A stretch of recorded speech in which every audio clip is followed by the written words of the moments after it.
Thank you for joining Detective Duo, your companion for stories of wit, charm, and quiet suspense, the kind Tommy and Tuppence might have uncovered in their early adventures. Subscribe for more of these mysteries, and let us know where you're listening from. If there was one thing guaranteed to bring the afternoon peace of Sutton Mead crashing down, it was the sound of something breaking in Tuppence Beresford's garden. The noise came sharp and decisive, the kind of crack that announces irretrievable damage.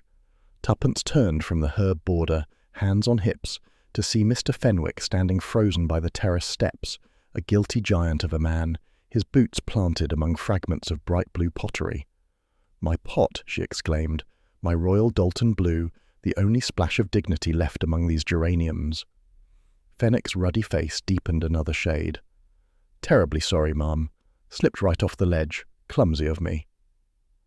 Tommy, who had been pretending to prune roses while secretly daydreaming about tea, laid down his shears with a sigh.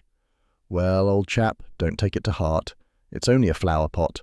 Though," he added, glancing at Tuppence's expression, "it might have been safer to drop a Ming vase." "I've had that pot since 1947, she said, indignation shimmering in her voice. "It survived 2 removals, an entire winter in the shed, and 1 very suspicious cat, until today." Fenwick bent to collect the shards, and something metallic slid free of the spilled earth with a dull clink. Tommy crouched. "Hold on. What's this?" Half buried in the dark compost was a small, cylindrical object, no longer than a handspan, discoloured and tightly wrapped in crumbling oilskin. It looked like the sort of thing one finds in spy thrillers, usually just before someone gets shot. Tuppence, intrigued, plucked it from the soil despite Fenwick's mumbled protest. "Good heavens, look at that seal. Military, isn't it?" Tommy brushed off the dirt. The stamp was barely visible beneath rust, but a faint crown and number motif could still be made out. RAF issue, perhaps, though why it's been masquerading as a pot decoration I can't imagine. Fenwick shifted uncomfortably, his hands gripping his trowel. "Never seen it before in my life. Must have been buried ages ago." "That's odd," Tuppence said, narrowing her eyes.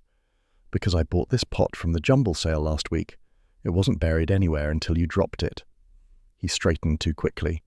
Maybe the soil was old stock from the nursery. They use all sorts of recycled dirt these days.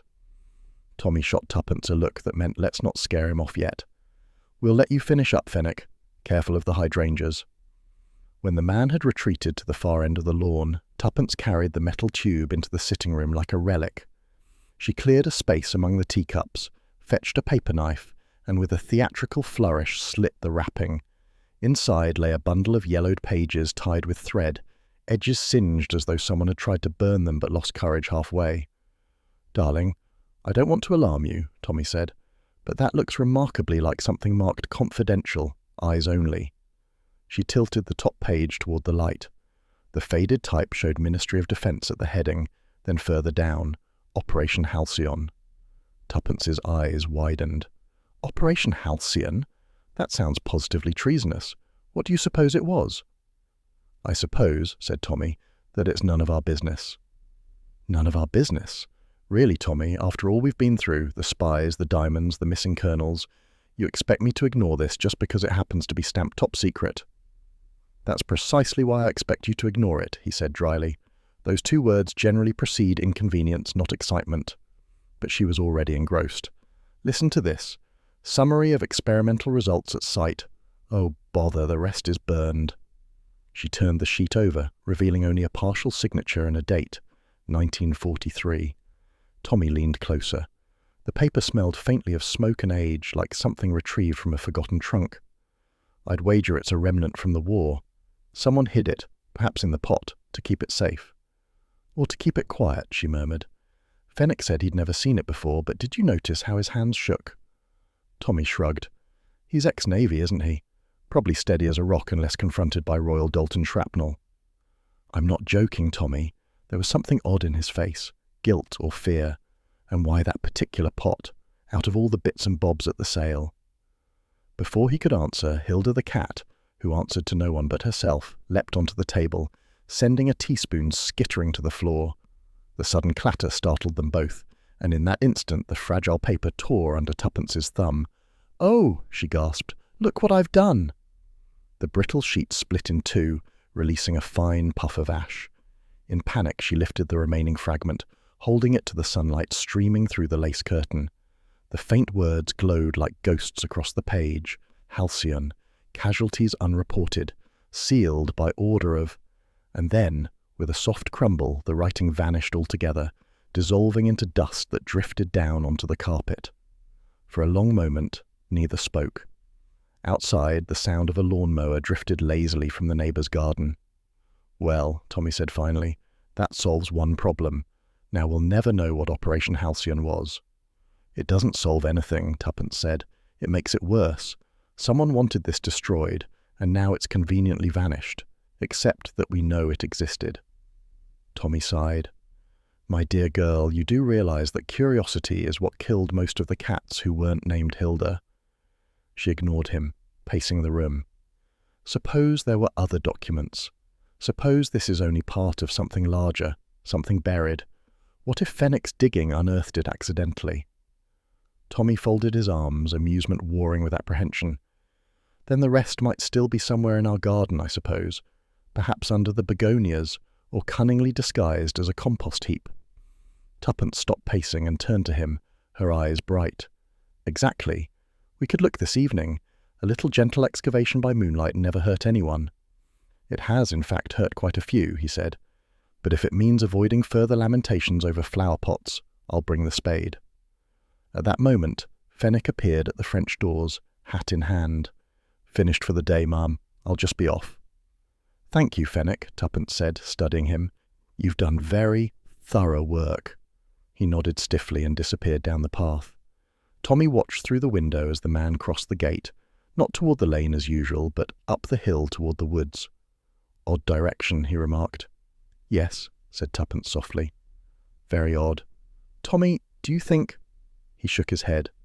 "I think, before we start suspecting everyone with a spade, we'd better decide what to do with that bit of confetti you've made." She glanced at the ashes. "We keep what's left, of course. Someone hid it in our garden, and until I know why, I intend to find out who." He smiled faintly, a veteran of too many of her crusades to protest. "Then it's official. The case of the cracked flower pot."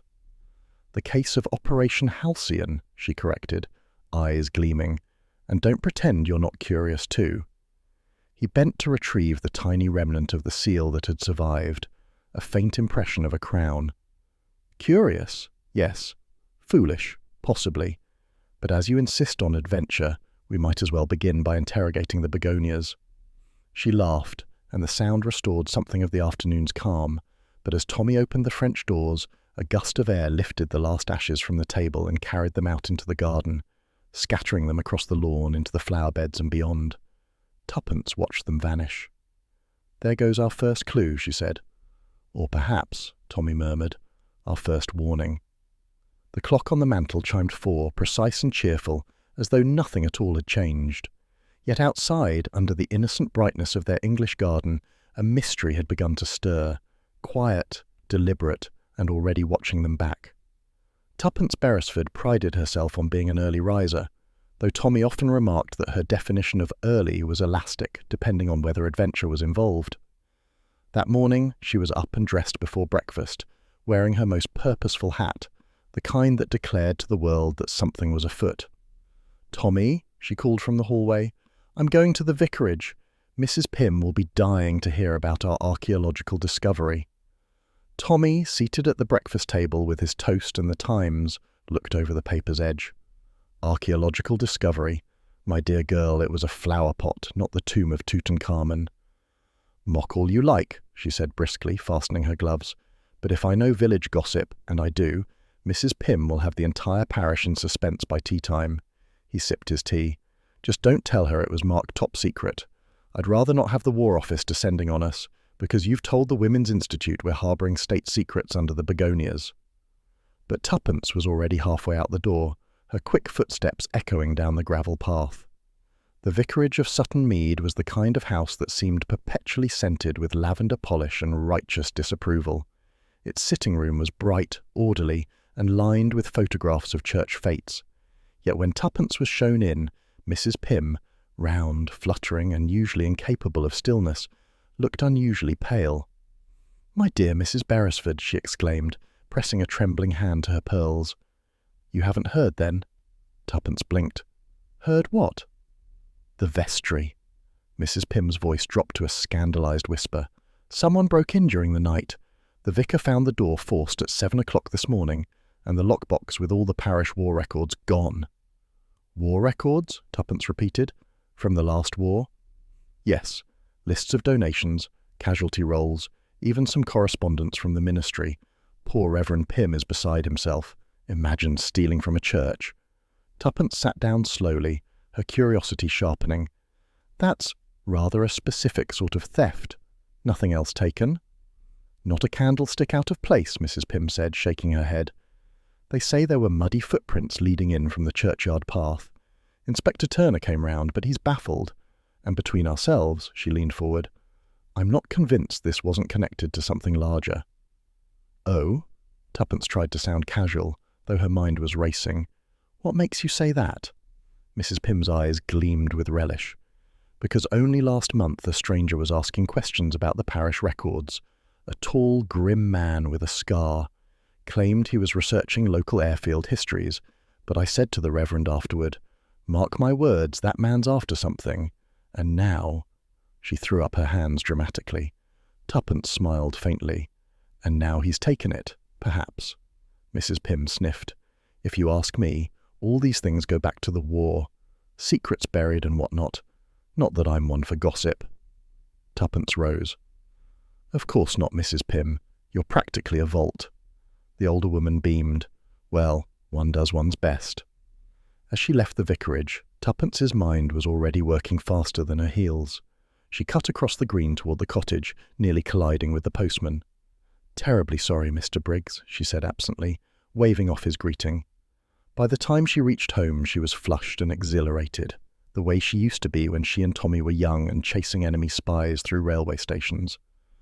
Tommy was in the sitting room, pipe in hand, reading over the remaining fragment of the burned paper. "Hello, adventuress. You look like the last horse in the Grand National, victorious but slightly mad." "You may mock me now," she said, "but listen to this. Someone broke into the church vestry last night, took the parish war records, and nothing else." He looked up sharply. "Really?" "Yes, and Mrs. Pym mentioned a stranger asking about those records a few weeks ago. Tall, scar on his face, sounds exactly like the sort of fellow who leaves muddy footprints in the dead of night." Tommy tapped his pipe against the grate thoughtfully. War records, secret files, and ex-service gardeners with shaky nerves. The pattern's rather too neat for my liking. "You think it's connected?" "I think coincidence is overrated. What if that file in our flower pot was hidden for the same reason the vestry was robbed? Someone's cleaning up history, and we've accidentally unearthed a missing piece." Tuppence perched on the arm of the chair, eyes bright. "So, what do we do?" "Well," said Tommy slowly, "we start by tracing where that pot came from. You bought it at the jumble sale, didn't you?" "Yes, from Miss Beeton, the guild organiser with the air of a retired colonel. She has ledgers for everything, down to the number of tea cozies sold. If anyone knows who donated it, she will." Tommy smiled. "I can already feel the thrill of adventure returning. Next you'll be suggesting disguises and secret signals." "Don't tempt me," she said. "It's been ages since we've had a proper mystery. And really, Tommy, after a lifetime of adventure, don't you miss the chase?" He gave her a sidelong look. "At my age, I miss a good nap. But yes, there is something oddly satisfying about geraniums yielding government conspiracies." She laughed, then sobered. "Still, I can't shake the feeling someone's watching us. Fenwick behaved so strangely yesterday, and this burglary—" Tommy interrupted gently. "Let's not leap ahead. The world's full of strange gardeners and worse burglars. We'll take it one step at a time. Start with Miss Beeton, find out who owned the pot, and see where it leads." Tuppence nodded, but her eyes were still clouded with thought. "It's the timing that bothers me. We find a secret file in our garden, and within hours the church's war documents vanish. That's not coincidence, Tommy, that's choreography." He chuckled. "Remind me never to play chess with you again." Later that afternoon, they strolled into the village, arm in arm like any other middle-aged couple out for errands. Yet beneath the surface chatter about weather and milk deliveries, their conversation was all deduction. Suppose, Tuppence mused, someone hid multiple copies of this Operation Halcyon file in places connected with the parish. If Mrs. Dean's husband was stationed here during the war, Mrs. Dean? The widow who donated all those old things to the jumble sale. She lived near the airfield, remember? Perhaps she had a reason for hiding something. Or someone else did, in her house, without her knowledge, Tommy countered. Old cottages and gardens make splendid hiding spots. People forget what's under their very noses. Except us, Tuppence said with satisfaction. We never forget a nose. He laughed aloud. Your logic may be eccentric, but it's rarely wrong. As they passed the vicarage again, they noticed Reverend Pym emerging with 2 policemen, heads bowed in grave discussion. One of the officers was carrying a brown evidence bag, and Tuppence, never one to miss a detail, saw through the clear plastic the charred corner of a document. "Tommy," she whispered, tugging his sleeve. "Look." He followed her gaze. "Interesting. They must have found something near the churchyard." She frowned. Or someone dropped it while escaping. "Either way," said Tommy, "we'd better move quickly before the trail goes cold. If that stranger Mrs. Pym mentioned is still about, he won't take kindly to amateur sleuths sniffing around." "Amateur?" Tuppence echoed indignantly. "After all these years?" He smiled. "Pardon me, semi-professional sleuths with excellent hats." She linked her arm through his. "That's better. Now come along, my dear semi-professional. Let's go see a lady about a ledger." By the time they reached the village hall, the afternoon sun was sliding toward evening, casting long gold streaks across the pavement. Miss Beeton, formidable in tweed and spectacles, was rearranging teacups with military precision. "Ah, Mr. and Mrs. Beresford," she said briskly. "You're late for the clean-up committee." "We're not here to sweep," said Tuppence sweetly. "We're here to inquire about a flower pot." Miss Beeton's brows rose. "A flower pot?" "Yes, blue glaze, slight crack down one side. I bought it at the sale last week. I wondered who donated it." Miss Beeton consulted a thick notebook. "Let me see. Ah, yes. Lot 47, household goods, donated by Mrs. Harriet Dean. Why?" Tuppence and Tommy exchanged a glance. "Oh, no reason," said Tuppence airily. "Just curiosity. You know how gardeners are, sentimental about origins." Miss Beeton sniffed. "Mrs. Dean moved to a nursing home some years ago. Cottage still standing, though quite derelict. A shame. Her husband was in the RAF, I believe." "Indeed," Tommy said lightly. "And which cottage was that?" "Old Dean House near the disused airfield. You can't miss it, all overgrown. Now, if you'll excuse me, I must lock up." They thanked her and stepped back into the street. Tuppence's eyes sparkled. "An airfield. War records. Secret files. Tommy, it's all connected." He sighed, though with a faint smile. "I knew it. I knew that flower pot was going to ruin our quiet week." "Ruin it?" she said gaily. "My dear, it's only just begun." Tuppence and Tommy exchanged a glance in the village hall, satisfied they had what they needed from Miss Beeton the first time. "So, Mrs. Harriet Dean, RAF husband, old cottage near the airfield," Tommy said as they stepped outside. "That's our next stop." "And 4 garden ornaments donated the same week," Tuppence added. "We'd better assume every one of them could have held a file." They left the hall together, the smell of polish and order snapping off behind them as the door closed. Outside, the sunlight seemed positively rebellious after the guild's discipline. "Well?" Tommy asked, lighting a cigarette. "She donated 4 garden ornaments," Tuppence said. "All the same week. I don't believe in coincidences, Tommy. If one of them contained a secret file, why not the others?" He exhaled smoke thoughtfully. "And if we're right, the next container is waiting for us in Mrs. Dean's garden." The drive to the outskirts of Sutton Mead took them past rolling hedgerows and a disused airfield half swallowed by weeds. Rusted gates sagged on their hinges. The faint outline of an old runway gleamed under the afternoon sun. "There's something rather melancholy about old airfields," Tuppence said softly. "All that purpose gone to seed." Tommy nodded. The war left ghosts everywhere, some in uniforms, some in flower pots. They turned up a narrow lane lined with nettles and came upon a small, ivy-choked cottage. The sign on the gate, Dean House, hung by one rusted chain. Tuppence surveyed the property with delight. "Look at it, Tommy. Nature's own camouflage. If you were going to hide a secret, this would be the place. Or a murder, he murmured. Though I must say, you're looking positively gleeful. She ignored that. We'll start in the garden. Mrs. Dean seemed the sort to bury her regrets among the roses. The garden had long since surrendered to wildness. Tall grasses brushed their knees and the path had vanished under moss. At the far end stood a cracked sundial, its stone face tilted toward the sun like an old soldier refusing to bow. Tuppence approached it reverently. Lot 49, she said, and crouched to inspect the base. See this? Disturbed soil. Tommy joined her, running a hand over the ground. Someone's been digging here, recently. Fenwick? She whispered. Or our mysterious stranger with the scar. He fetched a small trowel from the car and began to loosen the earth around the sundial. The soil crumbled easily, revealing bits of gravel, and then a hollow sound. Tuppence's breath caught. There's something underneath. A few more careful strokes uncovered the edge of a rusted metal container, half-eaten by time. Tommy prized it free, and they both stared. Another one, Tuppence breathed, just like the tube in the flower pot. He turned it over in his hands.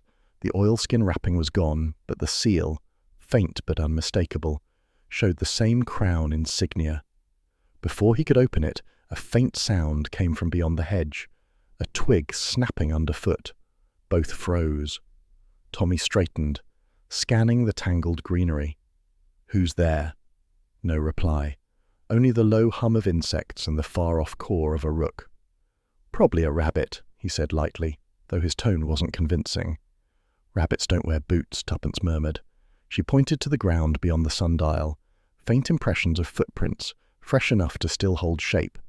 Tommy's jaw tightened. We're not alone. Let's take the container and go. He nodded. Agreed.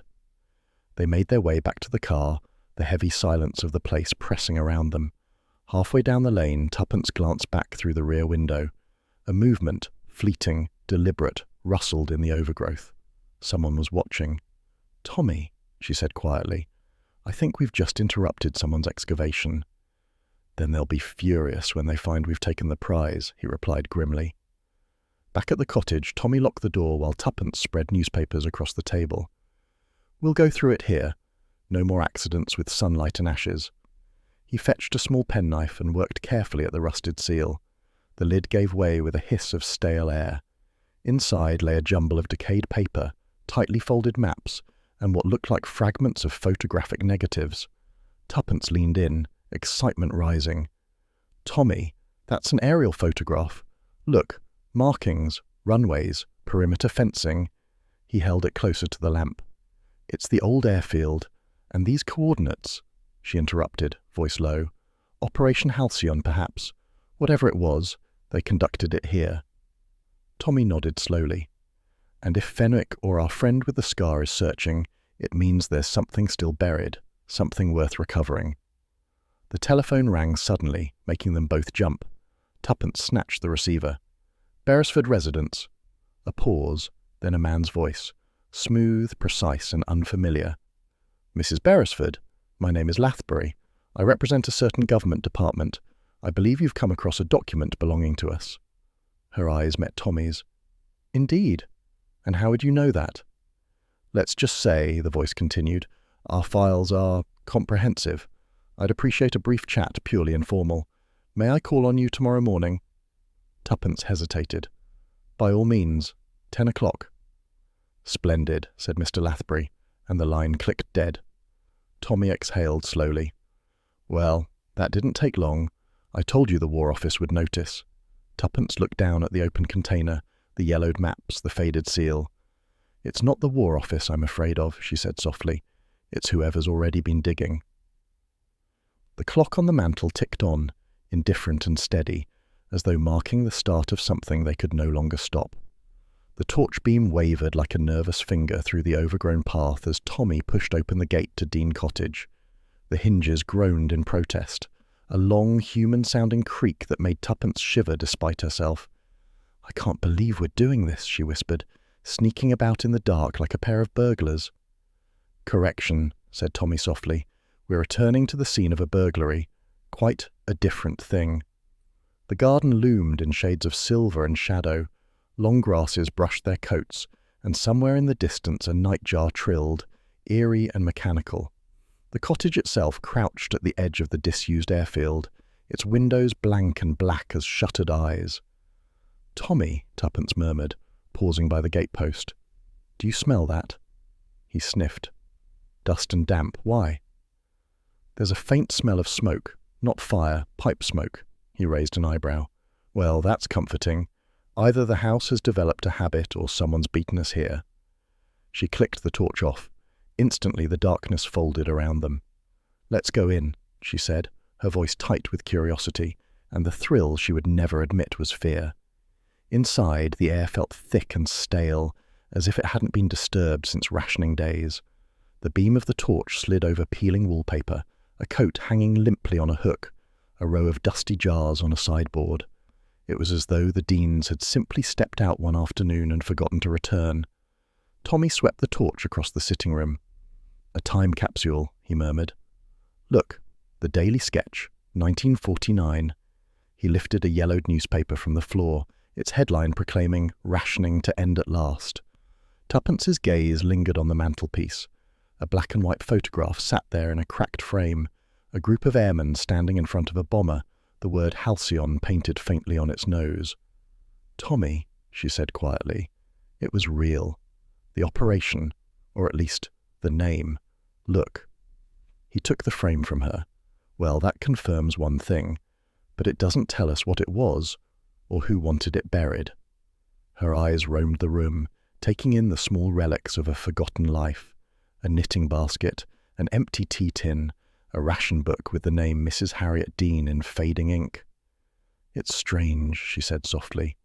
"All this sadness left behind, as if the war never really ended for her." Tommy nodded. "People carry secrets longer than medals." They moved through to the kitchen, where cobwebs hung like lace curtains and the sink was dry as chalk. On the counter lay a broken mug and, beside it, a half-burned candle stub. "This candle's new," Tommy observed, running a finger through the wax. "Someone's been here recently." Tuppence's eyes darted to the window. The night pressed close against the glass, reflecting only their faces and the trembling flame of the torch. "We're not alone, are we?" He shook his head slowly. "Let's keep our voices down." They searched the small bedrooms, finding only more relics. A uniform jacket folded neatly in a drawer, its insignia faded, a Bible with a pressed violet between the pages. Nothing that resembled another hidden file. "Whoever came before us was thorough," Tommy said grimly. "They've picked this place clean." "But not everything," Tuppence said, pointing to a loose floorboard by the bed. She crouched and prized it up with a hairpin. Beneath lay a hollow space, empty now except for a faint imprint where something rectangular had once rested. Tommy grimaced. "We're late to the party." "Or just in time to find out who threw it." A faint noise interrupted her, the scrape of something outside, not wind, not animal. Footsteps. They froze. The sound came again, slow and deliberate, crunching lightly on the gravel outside the window. Tommy's hand went instinctively to his pocket. "Keep the light off." They waited. The footsteps stopped. Silence stretched until it seemed to hum. Then, a soft rustle from the hedgerow beyond the garden gate. Tuppence's heart thudded in her chest. She reached for Tommy's arm. "Someone's watching us," she whispered. He eased toward the door, every movement measured. "Stay behind me." But Tuppence, never one for orders, followed close as they stepped onto the overgrown path. The torch flicked on again, its beams slicing across the hedge, and catching, for an instant, a glint of metal. "Who's there?" Tommy called sharply. The response was immediate, a sudden crash of movement, a figure breaking from the shadows and sprinting toward the trees. The beam caught the outline of a man in a dark coat, his head turned just enough for them to glimpse the reflection of an eyeglass, or perhaps a scar glinting on his cheek. "Stop!" Tommy shouted, lunging forward. The figure vanished into the thicket, branches snapping in his wake. A second later came the distant sound of an engine turning over, a car, somewhere on the lane, roaring to life before fading into the distance. Tommy exhaled, his breath visible in the cold air. Well, that was civilized. He might at least have left a calling card. Tuppence knelt, scanning the ground with the torch. He left something better. She picked up an object from the grass, a military-issue flashlight, scratched and still warm to the touch. The initials MF were faintly etched on the base. Tommy's eyebrows rose. "For Fenwick," she said immediately. He frowned. "That's a bold leap." "Is it? He was in the Navy. He has the training, the nerves. And didn't you notice yesterday, when we mentioned the pot, he looked as if he'd seen a ghost?" Tommy considered. "If he's mixed up in this, he's taking risks beyond gardening." They walked back toward the cottage slowly. The night had settled heavier now, the air colder, the silence more watchful. Inside, Tuppence sank into a chair by the empty fireplace. "Someone else knows about Operation Halcyon, Tommy, and they're ahead of us." He knelt to pack away the recovered items, the photograph, the ration book, the fragment of the airman's image. "Then we'd better catch up before they decide we know too much." For a long moment, they sat without speaking, listening to the small, uncertain creaks of the house. Somewhere distant, a dog barked. Tuppence reached for her husband's hand. "Do you think Mrs. Dean knew what she was hiding all these years?" "I think she knew enough to be frightened of it," he said quietly, "and now someone's making sure it stays hidden." The torch flickered once, twice, then died, plunging them into darkness. Tuppence gave a nervous laugh. "You didn't pack extra batteries, I suppose?" "Of course not. This is what we get for adventuring on a shoestring." "Then let's go before we join the ghosts," she said, standing. They stepped outside once more, the garden silvered under a faint moon. The path seemed narrower now, the hedges taller. Tommy locked the car doors as they climbed in, but before turning the key he looked back toward the cottage. From the upper window, the one facing the garden, a faint light glimmered, as though a match had been struck and quickly extinguished. He started the engine. "Someone's still inside." "Tommy," he shook his head. "Not tonight. Whoever it is, they know we were here. Let's not give them another chance." The car bumped down the lane, its headlights cutting brief tunnels through the darkness. Behind them, Dean Cottage receded into shadow, the quiet ruin closing around its secrets once more. Tuppence looked back until the house was gone. Then she said softly, "I told you, someone else knows about Operation Halcyon, and they're ahead of us." Tommy's hands tightened on the wheel. "Then we'd better make sure they don't stay there for long." The road unwound before them, pale and lonely under the moonlight, leading not away from mystery but deeper into it. The knock came at precisely 10 o'clock, the kind of punctual rapping that sounded rehearsed rather than human. Tuppence, halfway through buttering toast, froze mid-motion. "That's not the postman," she said.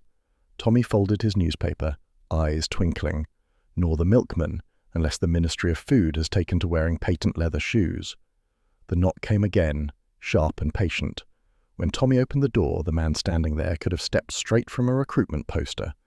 Tall, immaculate, with hair so neatly parted it looked lacquered into place, he smiled with professional warmth. "Mr. and Mrs. Beresford?" His voice was smooth, the kind of tone that soothed and manipulated all at once. "I'm Lathbury, Mr. Lathbury, from the Ministry." "Which one?" asked Tuppence sweetly, appearing behind Tommy with her teacup. "You fellows have so many these days." He hesitated almost imperceptibly before replying.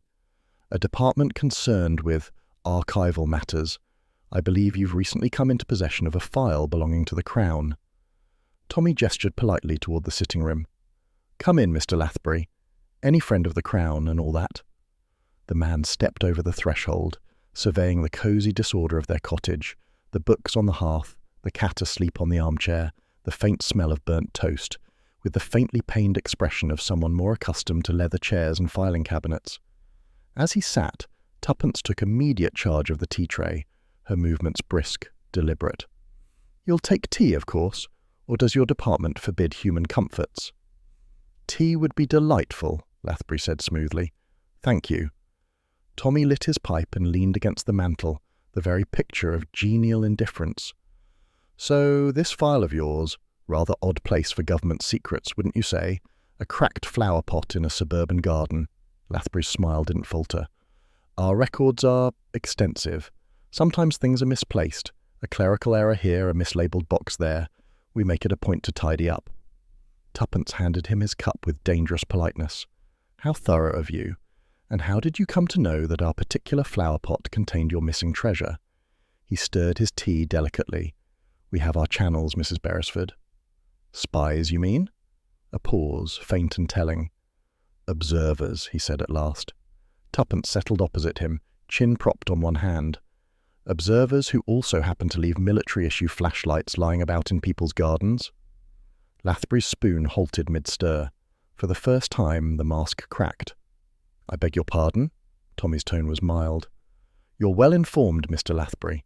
Surely your department must also know that one of your men dropped his torch while spying on us last night." The man's expression recovered instantly, but a faint flush coloured his neck. "I assure you, Mr. Beresford, we don't operate in such melodramatic fashion." "Oh, I quite agree," said Tuppence airily. "Real spies rarely drop anything except morals."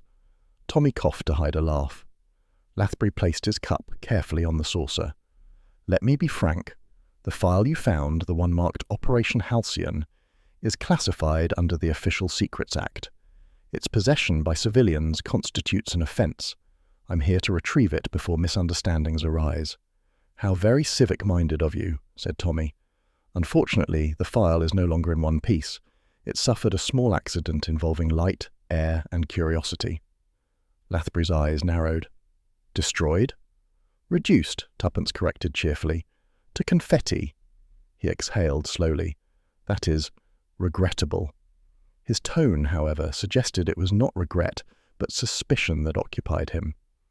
"May I ask if you've shared its contents with anyone?" "Unless you count the cat," said Tuppence, "and she's notoriously tight-lipped." Tommy added, "You'll forgive us if we prefer to know exactly what we're being accused of before handing over garden ornaments." Lathbury rose. His politeness had turned brittle. "I'm sure that won't be necessary. We'll handle it from here. If anything further turns up, old documents, photographs, or the like, please contact me immediately." He extended a crisp card embossed with nothing but J. Lathbury, Civil Service. No address, no department. Tuppence took it delicately between two fingers, as if it might bite. "How mysterious. Shall we expect to see you again?" He smiled without warmth. "If you're lucky, Mrs. Beresford." When the door closed, Tommy and Tuppence stared at each other. "Well," she said at last, "if that's the ministry, I'd hate to meet their competition." Tommy glanced down the lane. "Don't look now, but our visitor left a friend behind. Black Wolseley, about 50 yards off. Windows dark as confession booths." Tuppence joined him at the window, careful to twitch the curtain only an inch. "He's watching the house." "Yes," said Tommy, "and not for the scenery." They retreated to the kitchen, voices low. By late morning, the Wolseley was gone. A grey Humber had taken its place opposite the post office, the surveillance changing but not the watchers. "What's our move?" she asked. "For the moment, nothing rash. Let them think we're harmless amateurs. That always unnerves professionals." Tuppence frowned. "And when they start rummaging through our dustbins?" He smiled faintly. "Then we'll know for certain we've struck gold."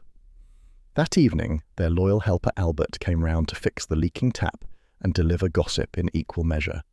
He was older now, thicker about the waist, but his enthusiasm remained eternal. "Mrs. B," he exclaimed, lowering his voice, "you won't believe it. There was a fellow nosing round the side gate not an hour ago. Said he was from the electric board, but he didn't have no tools on him." Tuppence and Tommy exchanged a look. "What did he do?" Tommy asked. "Poked about the dustbins, sir. Seemed right disappointed too. I gave him a bit of the old Albert glare, and he scarpered quick enough." "Well done," said Tommy. "Remind me to double your non-existent salary." Albert puffed with pride. "Thought you'd like to know, sir. Never did trust men in hats after tea time." When he left, Tuppence went straight to the window. The Wolseley was still there, engine idling faintly, as if the car itself were listening. "Tommy, they're desperate. No one digs through another person's bin for the fun of it." He nodded, eyes thoughtful. "Either we're sitting on state secrets or someone's practicing amateur dramatics with a very expensive budget." She folded her arms. "What if they're one and the same?" That night, neither of them slept well. Every creak of the cottage seemed magnified, every gust of wind a footstep on the gravel. Around midnight, Tuppence slipped from bed and padded to the window. The Wolseley was gone, but the feeling of being watched lingered like a smell that refused to fade. In the morning, she found Tommy in the kitchen making coffee strong enough to dissolve anxiety. "Do you think Lathbury was bluffing?" she asked. Partly. His manners were too smooth, his facts too precise. He knew about the file before we mentioned it, which means they've been monitoring this thing for years. But the question is, why now? She poured her coffee, deep in thought. Because someone else is after it.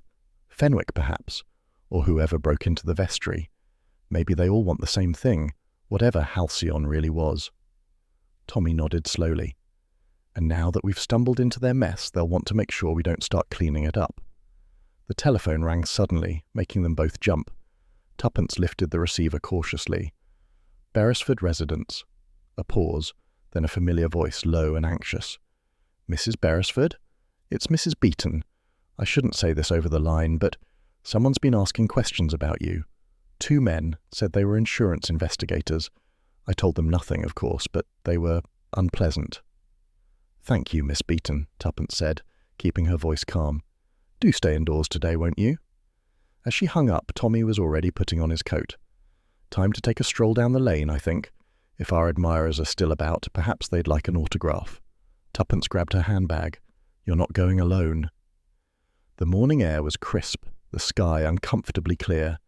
They walked side by side toward the end of the lane, pretending interest in the hedgerows. The black Wolseley had vanished, replaced by a grey Humber idling opposite the post office. 2 men sat inside, pretending to read newspapers. Tommy tipped his hat as they passed. The driver's hands tightened fractionally on the wheel. Charming neighbours, Tuppence murmured. Think they'll follow us if we go to the shops? Almost certainly. Then let's buy something scandalous. That'll give them something to report. They turned into the grocer's, emerging a few minutes later with a tin of sardines and a look of marital serenity. When they returned to the lane, the Humber was gone, but the faint crunch of tyres on gravel echoed from somewhere behind the hedge. They're changing tactics, Tommy said grimly. We're being shadowed properly now. Tuppence's eyes gleamed. How exciting! By the time they returned home, Albert had swept the path and was waiting in the doorway. You won't believe this, he began, but someone's taken the liberty of turning over the dustbins again. Only this time they put everything back neat as you please. Tuppence sighed. They're getting tidier. That's the most alarming part. Tommy gave a dry laugh. Well, my dear, we wanted excitement. It appears we've got a front row seat to a play called The File That Wouldn't Stay Buried. Then let's make sure we don't get written out of the final act, she said firmly. He raised his cup of cold tea in mock salute. To Act 2, then, and may our mysterious Mr. Lathbury trip over his own official secrets. They clinked cups, but the laughter didn't quite reach their eyes. Outside, somewhere down the quiet country lane, an engine started once more, patient, steady, and waiting. The day of Mrs. Dean's funeral dawned grey and listless, the kind of English morning that looked perpetually undecided between drizzle and gloom. Tuppence, fastening her black hat before the mirror, sighed. Do you ever notice, she said, how the weather always feels as if it's been reading the obituary column? Tommy adjusted his tie in the reflection beside her. Funerals do have that effect. Even the clouds dress for the occasion. They set out for the small church in Morton, the one attached to the home where Mrs. Dean had spent her last quiet years. The drive was silent save for the hum of the motor and the occasional flap of Tuppence's veil.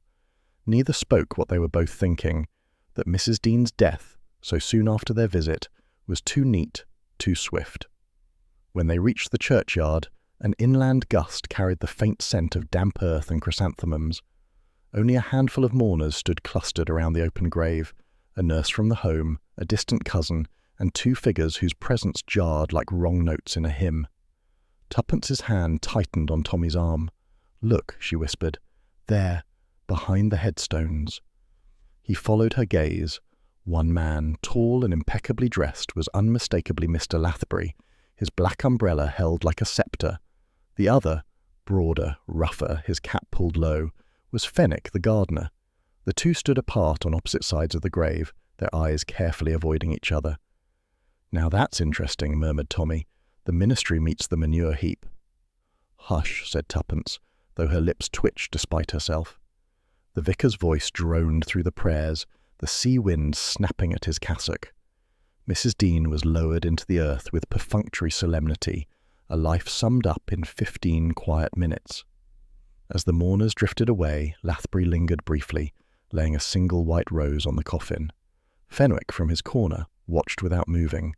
When Lathbury turned toward the gate, Fenwick turned his back and walked the other way, a choreography so deliberate it could not have been coincidence.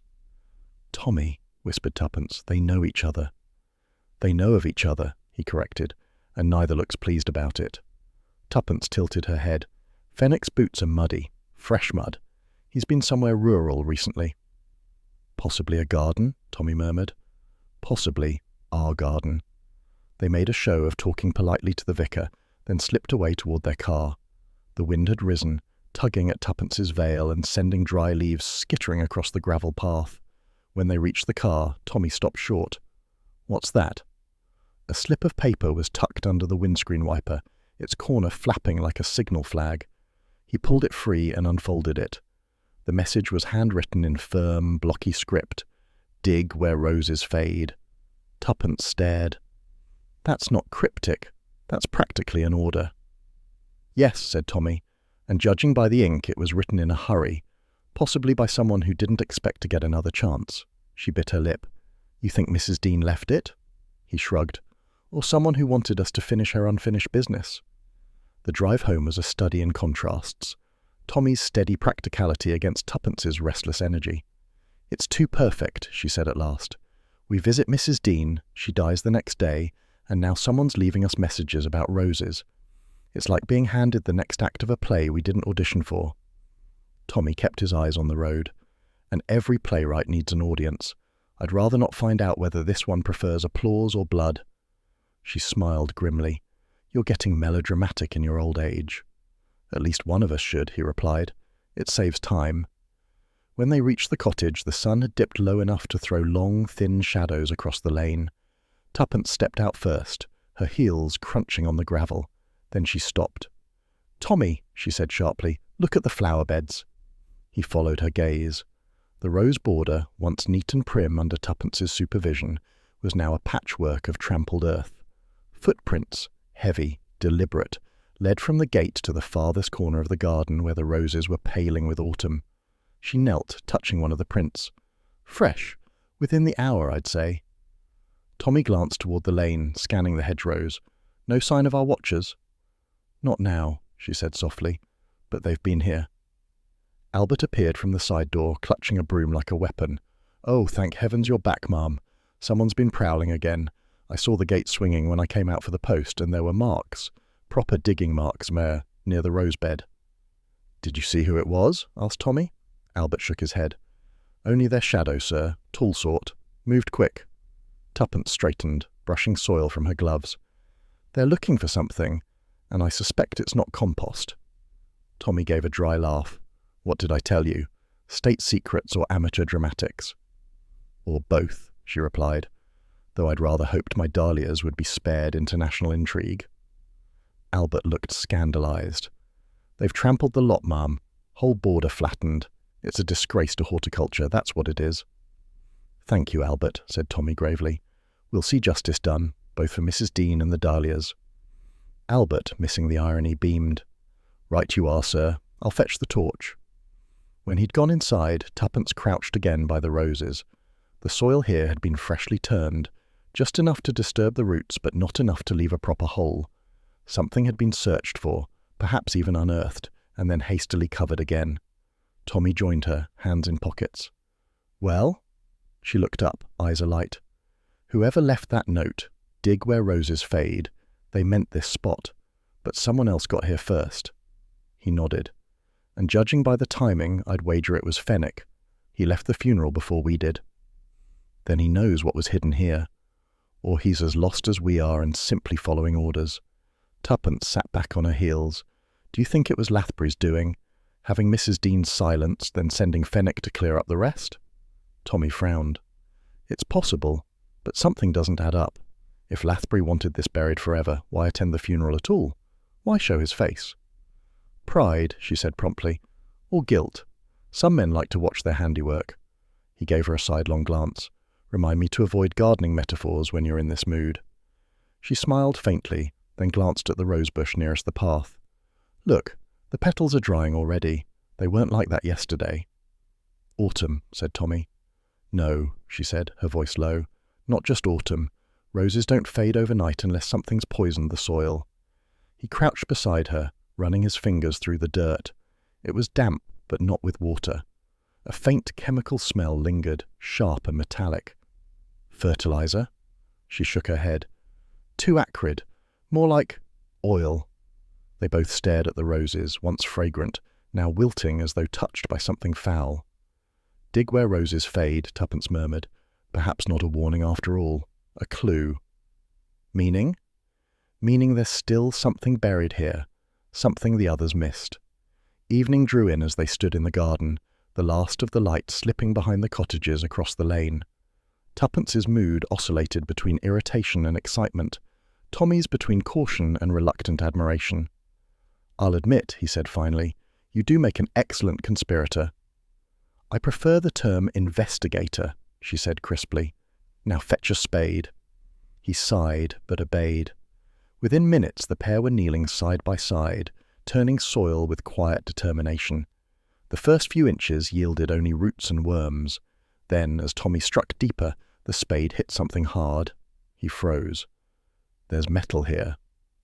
"Careful," she said, brushing away the loose earth with gloved fingers. A glint of rust emerged, the corner of a small tin box. They exchanged a look. "Well," Tommy said softly, "our anonymous correspondent was right." But before he could pry it free, the sound of a car engine drifted from the lane. Low, approaching, slowing. They both looked up. Headlights swept briefly across the hedge, then vanished. The car had stopped. "Inside," whispered Tuppence. "Now!"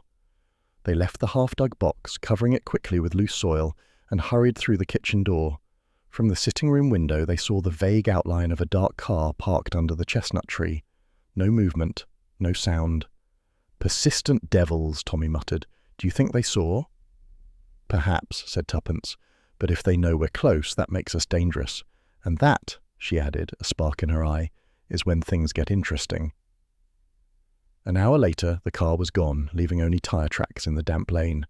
The garden lay silent again, the roses swaying faintly in the night breeze. Inside, Tuppence stood by the fire, still wearing her black hat from the funeral. "Poor Mrs. Dean," she said softly. "Whatever she tried to protect, it cost her everything." Tommy poured 2 drinks, handing one to her. "And it may yet cost someone else. But for now, we've got a box to unearth, and an enemy to identify." She smiled over the rim of her glass. "Then tomorrow, my dear Tommy, we dig where roses fade." Outside, the evening settled over Sutton Mead like a conspirator's cloak, and in the garden the earth waited, silent, patient, and far from empty. "Tommy, are you quite sure you know what you're doing?" Tuppence's voice drifted across the moonlit garden, half amusement, half genuine alarm. The silver light caught the rim of the spade in Tommy's hands as he leaned his weight into the earth. "I'm improvising," he said, pausing to wipe his brow, "which, as you know, is the hallmark of our success." "Improvisation is one thing," she replied, tightening the belt of her coat against the chill, "but digging up our own rose bed in the dead of night is another entirely." "Mrs. Dean's note didn't specify business hours," Tommy said dryly. "If she meant these roses, we'd best start before our mysterious visitors come back to finish the job." The garden, usually so friendly in daylight, had taken on an otherworldly quality. The hedges stood like silent sentinels. The roses, pale and drooping, shimmered ghost-like in the moonlight. The faint scent of their fading petals mixed with damp soil and something else, a sharp metallic tang that seemed to cling to the air.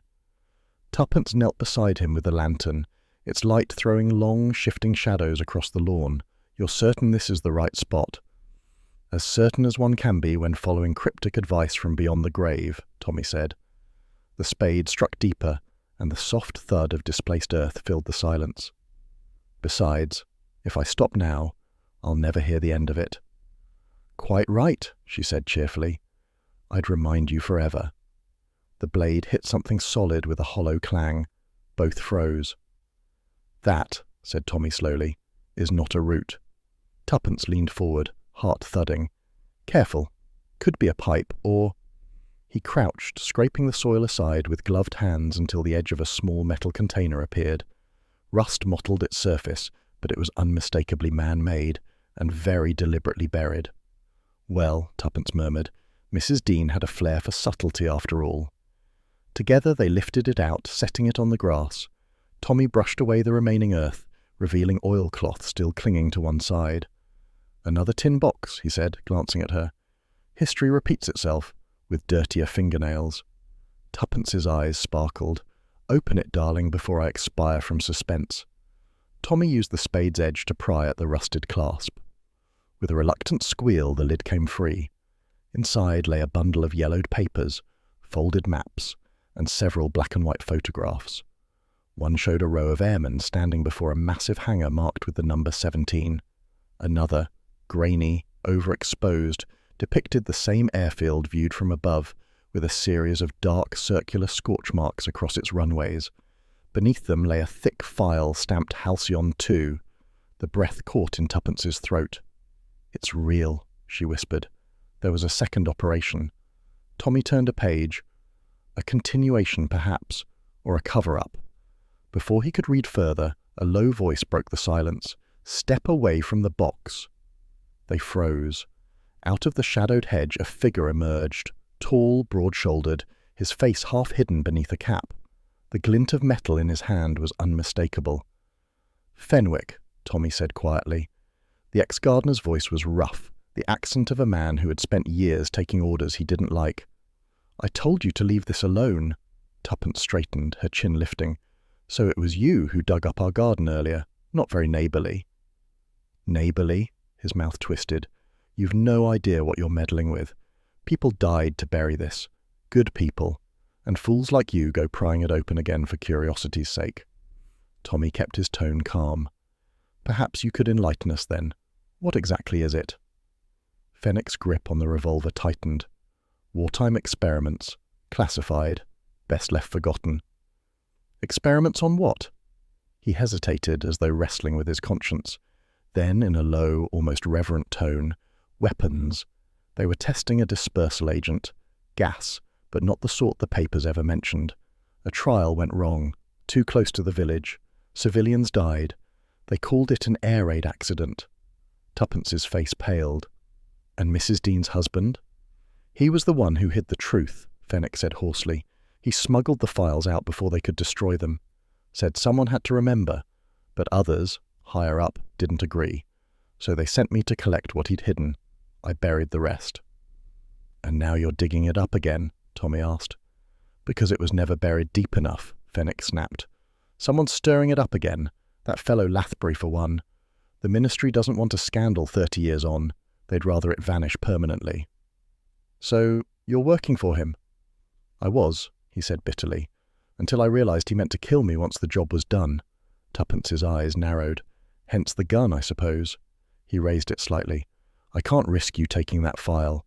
If it gets out, they'll come after me. After everyone. Hand it over." Tommy's mind raced. The revolver was steady, the man desperate. The wrong word could end everything. He needed distraction. Seconds of it. Tuppence, sensing the same, tilted her head thoughtfully. "You know," she said in her most conversational tone, "for a man who claims to regret his past, you're rather good at repeating it." Fenwick frowned. "What?" "You said you buried the truth once, and now you're doing it again. Only this time, you'll have to bury us with it." He hesitated, guilt flickering in his eyes, and in that heartbeat of confusion Tommy moved. He lunged forward, knocking the barrel aside. The gun went off with a deafening crack, shattering the lantern in Tuppence's hand. Darkness swallowed the garden. "Tommy!" she cried. "Down!" he barked, dropping to one knee. The smell of smoke and burning oil filled the air as the lantern's flame caught the corner of the open file. Paper curled and blackened in an instant. "Stop it!" Tuppence shouted, snatching at the edge of the burning pages, stamping out the embers with her heel. But half the top sheet, the one bearing the words Halcyon 2, was already gone, reduced to curling ash.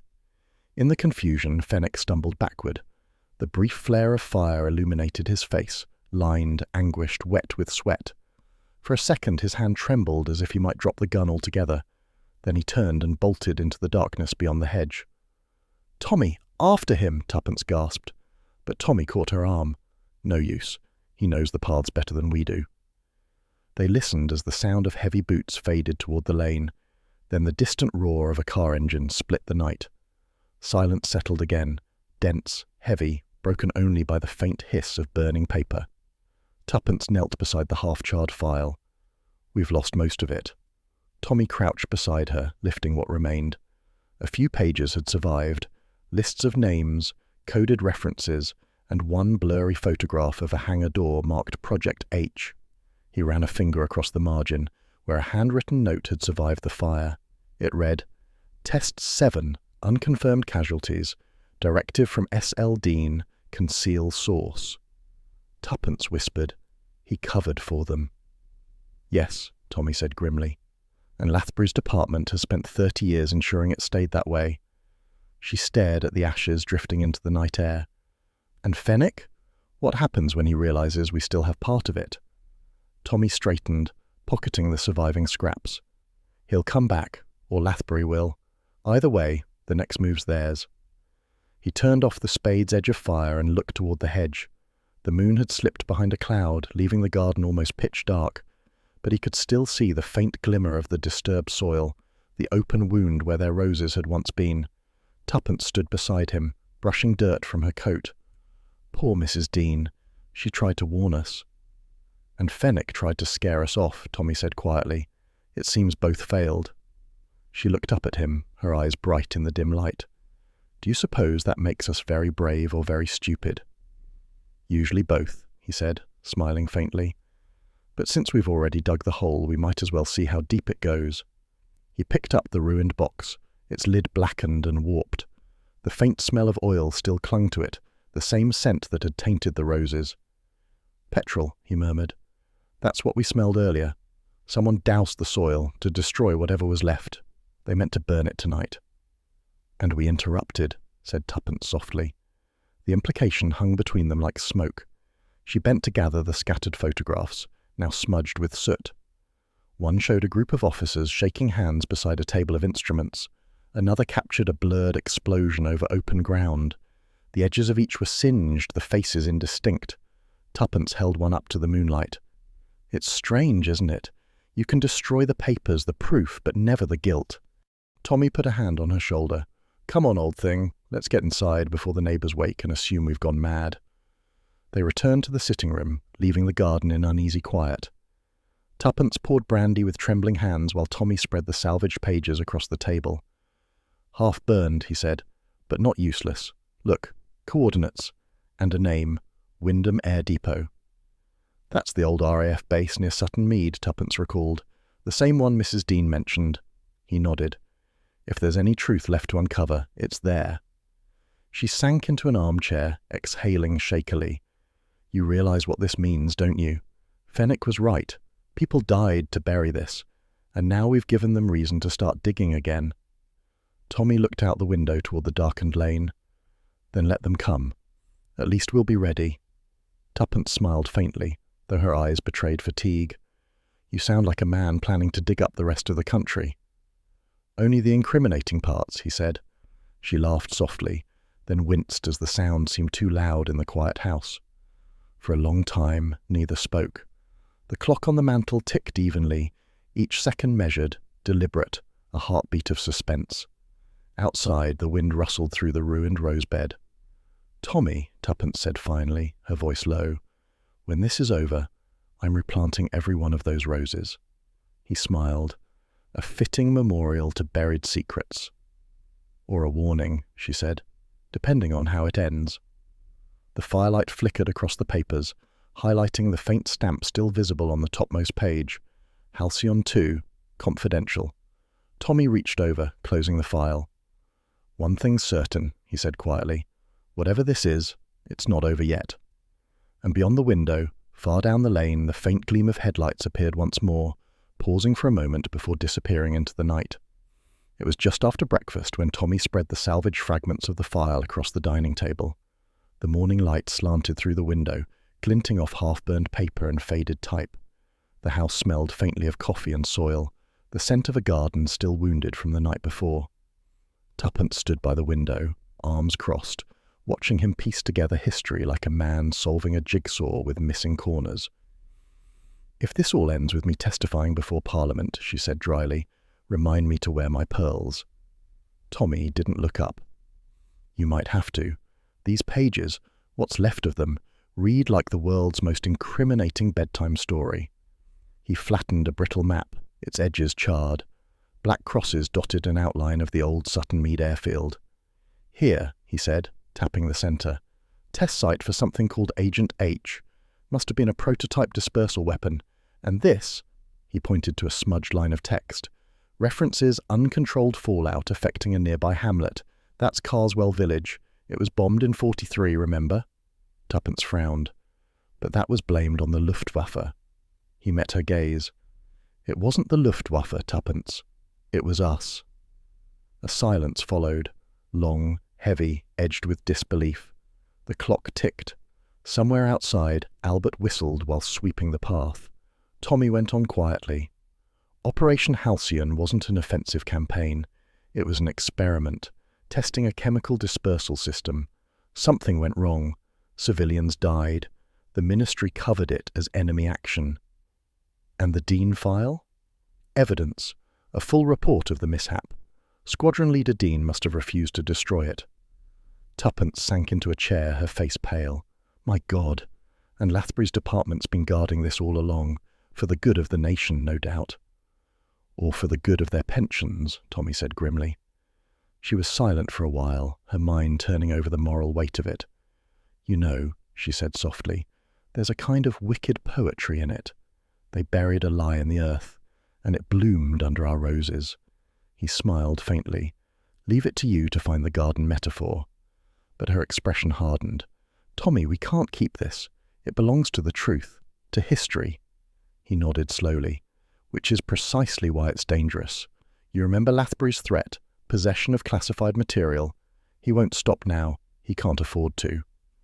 As if summoned by her name, the telephone rang. They both looked at it. The sound sliced through the stillness like a warning bell. Tommy picked up. Beresford residence. A pause, then a familiar, calm voice.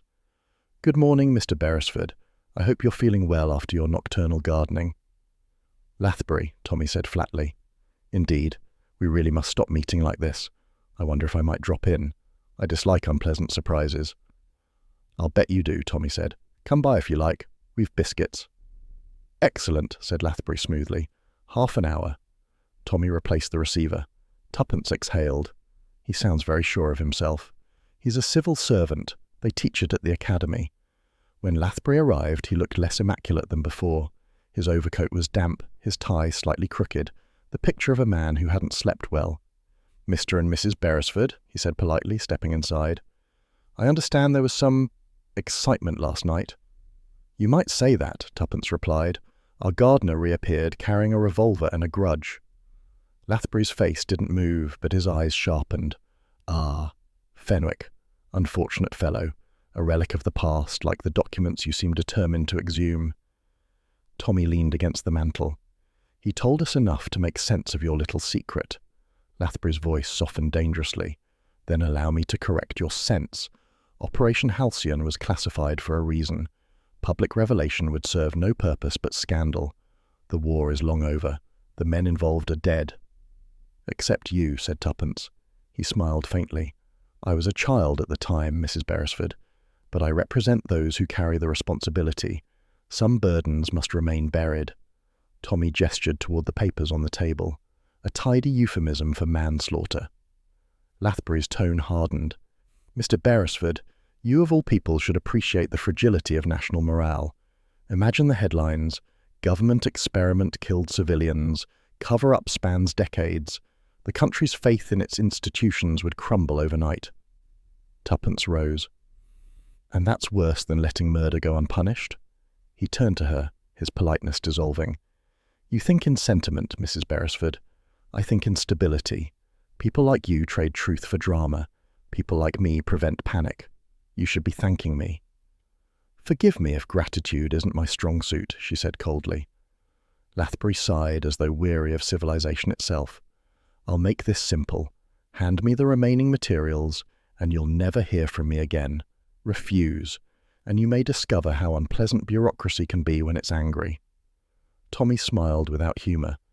The trouble is, Mr. Lathbury, bureaucracy underestimates amateurs. The man's eyes flicked toward the table, gauging the distance, perhaps imagining a quick snatch of the papers. But Tommy moved first, gathering the fragments into a neat pile.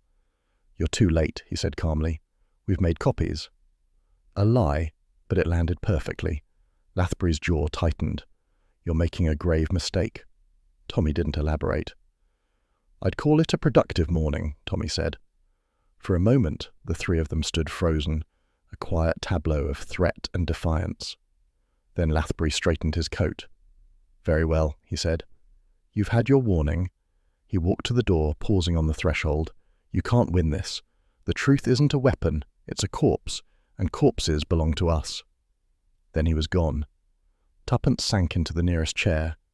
"My word," she murmured, "he really is the sort of man who probably irons his conscience along with his shirts."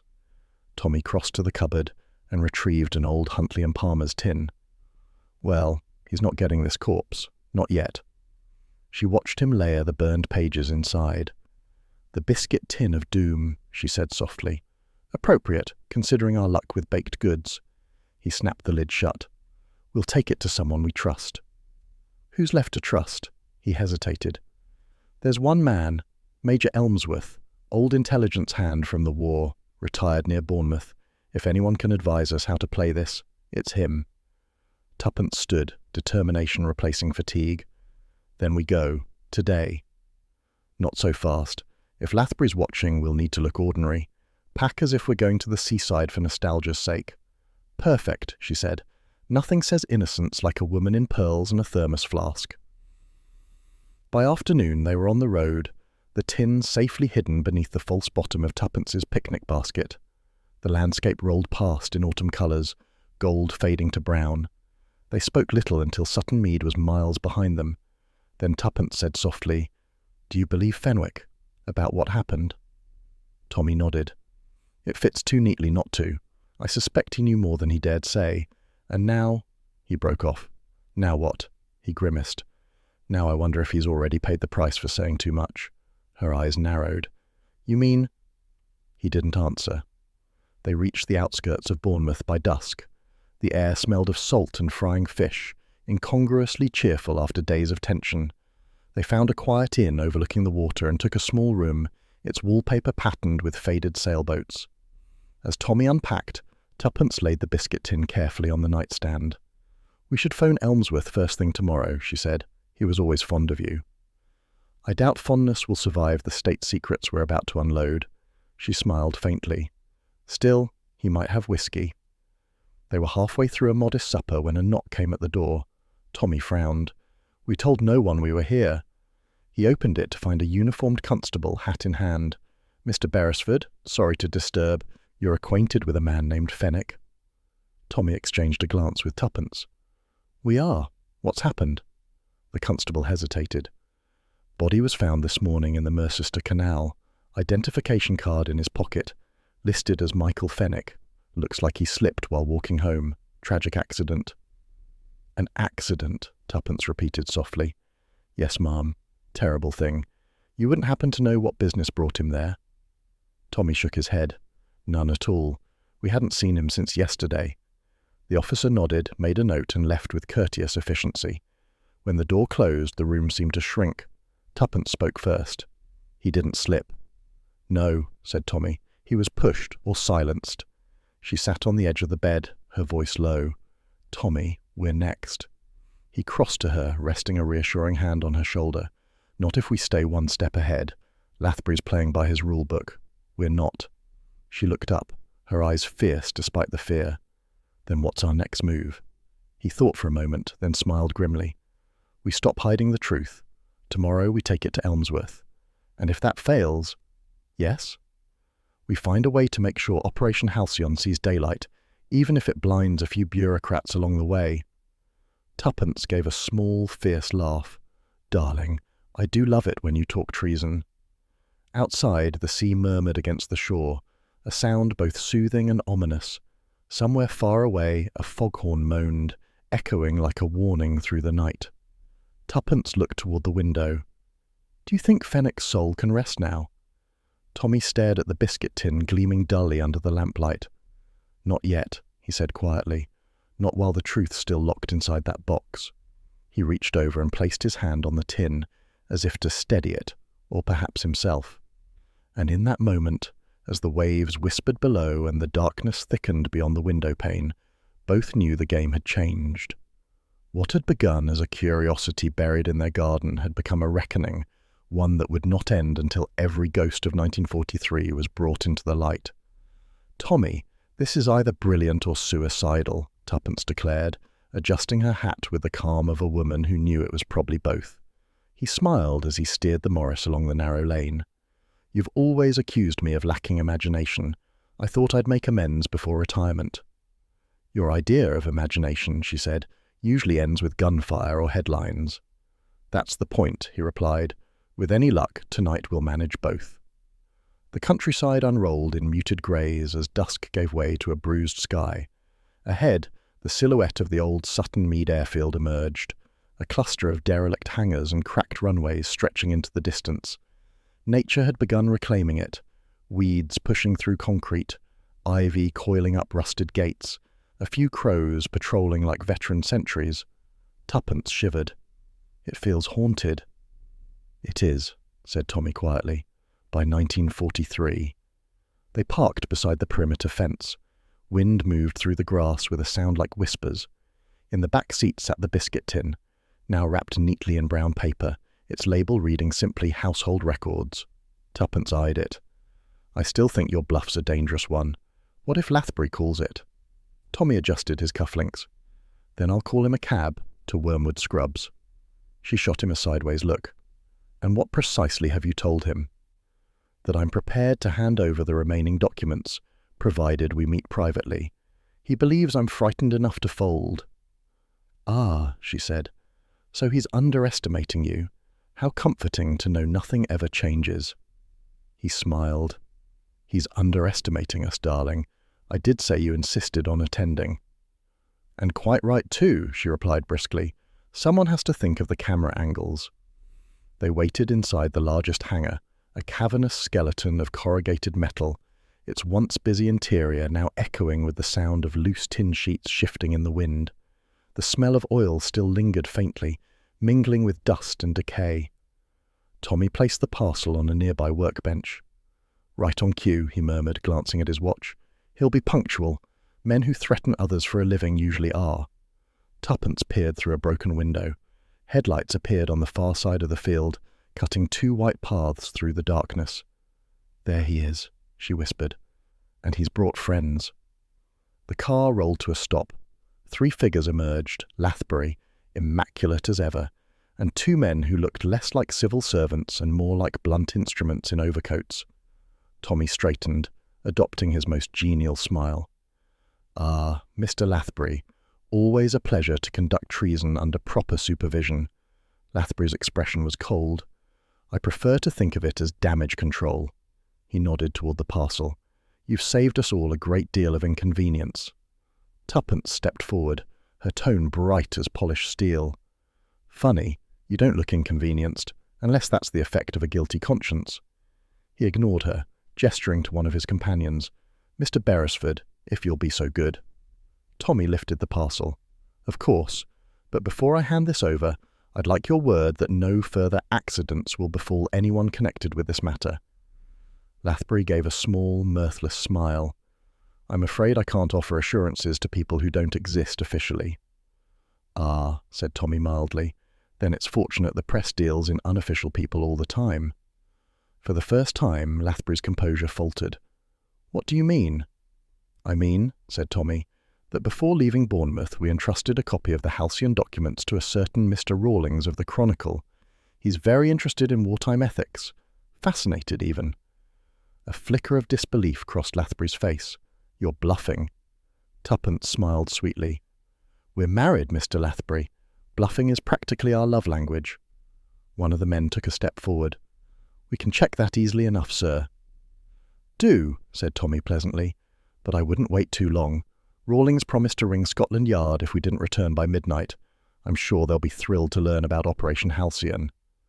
Lathbury's calm snapped. He advanced a step, his voice sharp. "You fool!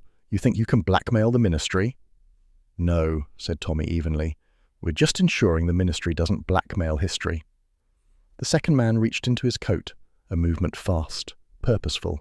"Careful," Tuppence said sharply. "This hangar's echo makes bullets terribly indecisive about their targets." The man hesitated. Lathbury turned on him. "Put that away, you idiot!" The tension coiled tighter. The sound of the wind outside filled the silence, and then, faintly, the distant rumble of another engine. Tuppence caught Tommy's eye and allowed herself the smallest, most conspiratorial smile. Moments later, blue light flickered across the far wall of the hangar. A police car drew up outside, its tyres crunching over gravel. From it emerged a familiar figure, Sergeant Bill Perkins from Sutton Mead, his expression a mixture of curiosity and mild disapproval. "Well now," he said, stepping in, torch in hand. "Evening, Mr. and Mrs. Beresford. You might have told me the church fete committee was meeting somewhere less drafty." Tuppence's laughter was pure delight. "Bill, you made excellent time." "Had to," he said. "Your message said you were off to stop a government conspiracy. Hard to ignore, that sort of thing." Lathbury went pale. "This is absurd. These people are interfering with classified." Bill cut him off with a raised hand. "Sir, I don't know who you are, but pointing firearms at civilians tends to make me unsympathetic." He turned to the second man. "Put it down, lad, before I confiscate more than your dignity." Reluctantly, the weapon was lowered. Lathbury tried to recover his tone of authority. "You've made a dreadful mistake, Sergeant. I represent the government." Bill nodded cheerfully. "Then His Majesty can send you a solicitor." He looked to Tommy. "Care to explain this little soiree?" Tommy gestured to the table. "That parcel contains evidence of a wartime cover-up. Deaths disguised as enemy action. Mr. Lathbury here came to retrieve it by means not approved of by the law." Tuppence added, "And before you ask, Bill, yes, we have witnesses, and a very reliable journalist on speed dial." Bill scratched his chin. "I see. Sounds above my pay grade. Best thing's to have all parties down at the station for a proper chat." Lathbury took a desperate step forward. "You can't arrest me!" Bill sighed. "You're right, but I can detain you until someone higher up decides whether you're mad or criminal, possibly both." As his constable moved in, Lathbury's mask finally cracked. The veneer of bureaucratic calm peeled away, revealing something raw, anger, fear, perhaps even shame. "You think this will change anything?" he hissed at Tommy. "Files vanish. Stories get spiked. The machine goes on." Tommy met his gaze. "Maybe. But at least tonight someone jammed a spanner in its gears." Lathbury's hands clenched.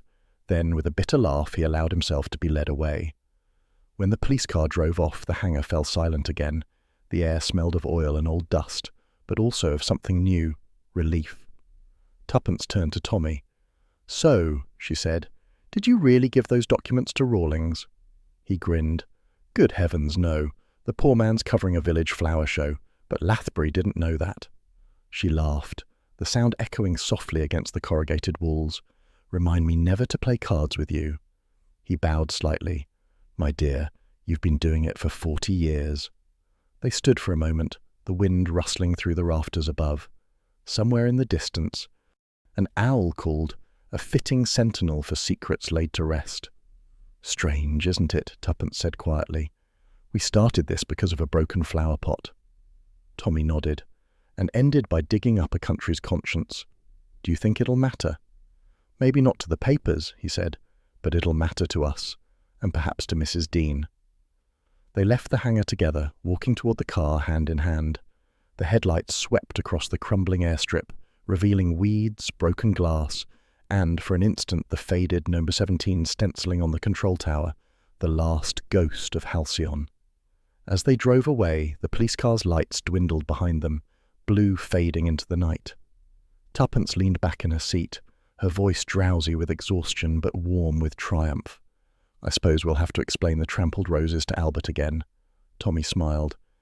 "Tell him it was a matter of national importance. And if he doesn't believe me, then tell him the dahlias are safe." She laughed softly. "Oh, Tommy, what a ridiculous, glorious mess we make of life." He reached over, took her hand and squeezed it. "And somehow we always come out alive." The road stretched ahead, silver in the moonlight, leading them away from the ghosts of war and toward the faint promise of dawn. The roses were blooming again. It was the first thing Tuppence noticed that morning. The air smelled faintly of damp soil and new growth, and the patch of earth that had once been a battlefield of spades, secrets, and half-burnt papers now looked serenely innocent. Pink and red buds tilted toward the sunlight, as if wholly unaware they'd once concealed the ghosts of 1943. Albert, kneeling beside the flower bed in his old gardening cap, sniffed disapprovingly. "Bloom in espionage among the marigolds," he muttered. "I told you, Mrs. B, nothing good ever comes of poking about under flower pots." Tuppence smiled over her teacup from the patio table. "Oh, don't be dramatic, Albert. You make it sound as though we'd declared war on the compost heap." Albert sat back on his heels, brushing earth from his hands. "War's the word for it, if you ask me. All them secret agents and boxes and such near gave me palpitations. You're lucky your roses aren't under police protection." "Perhaps they should be," Tommy said, appearing from the French doors with the morning paper tucked under his arm. "Half the nation's learning about them today." He spread the newspaper on the table. The headline, bold and indignant, ran across the top. "Ministry Scandal, Operation Halcyon, Inquiry Announced." Tuppence leaned forward, scanning the subheadings. Cover-up allegations, civilian casualties hidden, officials promise full investigation. An official inquiry has been opened after new evidence surfaced regarding wartime tests at the Sutton Mead airfield, the report said. She set the paper down, eyes shining. "Well, that's that." Tommy poured himself tea, unhurried. "Justice, 30 years late, but punctual by government standards." Albert grunted. "I suppose they'll all be giving speeches about bravery and sacrifice now, like it weren't ordinary folks what paid the price." Tuppence gave him a gentle look.